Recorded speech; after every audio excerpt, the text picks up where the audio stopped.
As big as the Butch Goring trade was to the Islanders' fortunes in the early 1980s, this was a similar deal, although it didn't pay off until the 1980 season. The acquisition of this center, very big guy from Sarnia, Ontario, 6'1", 190, secured the second and third line offense for the Islanders, and I think he was the sniper everybody forgot because you could stop Bossy, Trottier, Gillies, Nystrom, Tonelli, but if you couldn't stop this guy, you couldn't stop the Islanders. So we're going to talk about the curious case of the very talented Wayne Merrick. Now, Wayne Merrick, born April 23rd, 1952, like I said, in Sarnia, played 774 career NHL hockey games for the Blues, the Seals, the Barons, and the New York Islanders. Now, he got his prominent start in hockey with the Ottawa 67s, put up some really beautiful numbers with over 3 seasons. Usually, he was averaging upwards of he didn't play a full season the first year, but he was averaging between 75 and 95 points per campaign. His last totals were the 67 were his draft year, 95 points in 62 games. Now, St. Louis took a rider on him, placing him 9th overall in the 72 draft, and he did pay off by his full second season with the team. Now, after some seasoning in Denver, his second year with the Blues, he scored 43 points in 64 games, and in 75 he had 28 points in 78 games.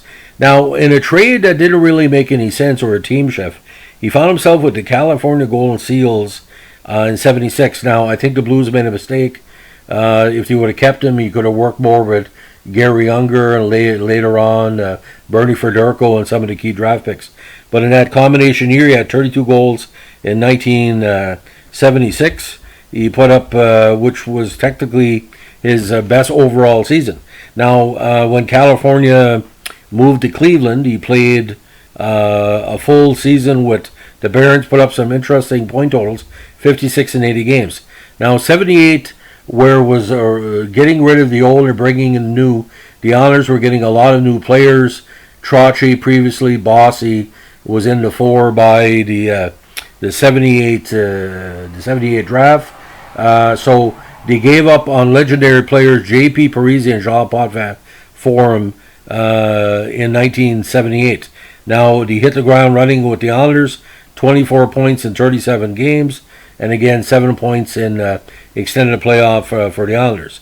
Now, in 79, he scored 20 goals for the Islanders, but the next 4 years he played a key defensive and partly offensive role with the Islanders and helped them win 4 Stanley Cups over that span.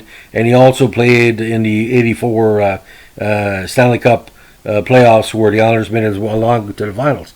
But you see, what really paid off with Merrick, he scored big goals in the playoffs, and I tell you what I mean.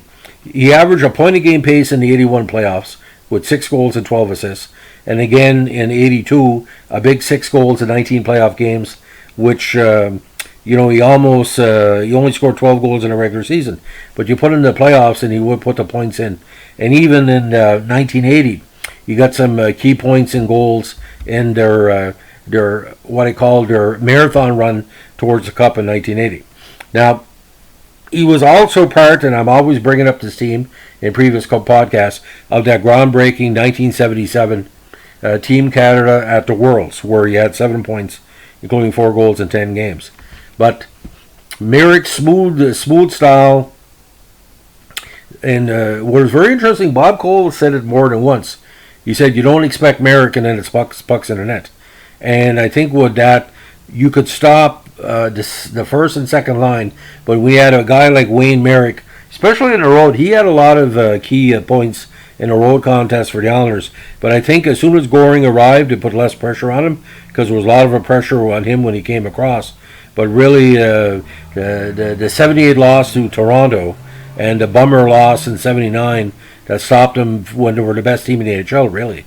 And, but he was the cog they needed. Like, you look at Ken Morrow, you look at Butch Goring, you look at Wayne Merrick, Anders Kallur, Stefan Pearson, and, it's... but what was funny, Potvin came back to the Islanders later on, so what goes around comes around.